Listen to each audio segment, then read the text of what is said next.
East of Main's a restaurant in the downtown east side, and we're located at the same place that Project Limelight is. They're upstairs and we're on the main floor.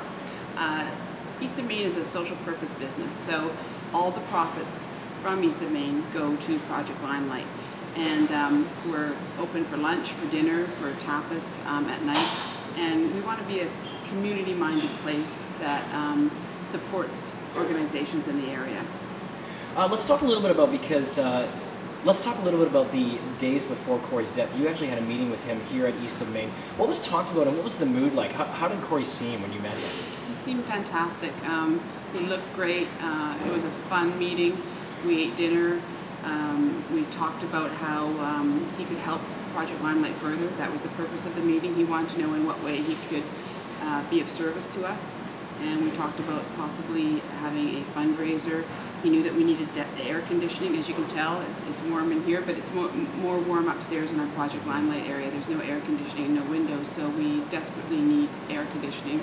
And he said, let's go get that. Let's go raise those funds to do that. Wow. And his other thing was I approached him about possibly directing a video, a PSA for Project Limelight, and he was right into that as well. And just said he wanted to be a part of what we're doing moving forward.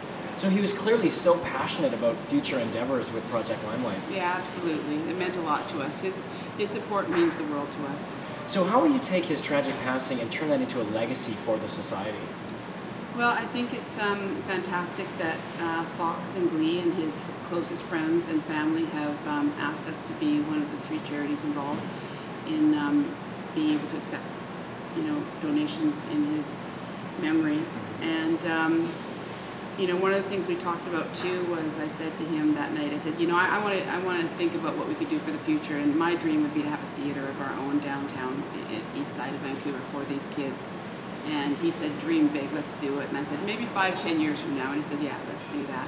So I hope that this tragedy can, from it, something can be done that's lovely for the people in this neighborhood and for the kids that he worked with and cared so much about.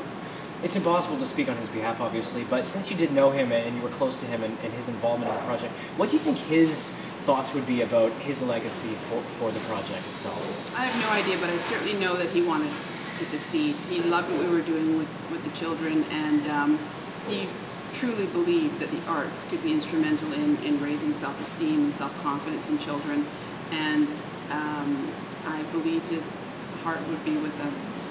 For you personally, what will you remember most about Cory? His smile, his generous spirit, his sense of humor. We laughed a lot. I think we had a similar sense of humor, and just his real generous spirit.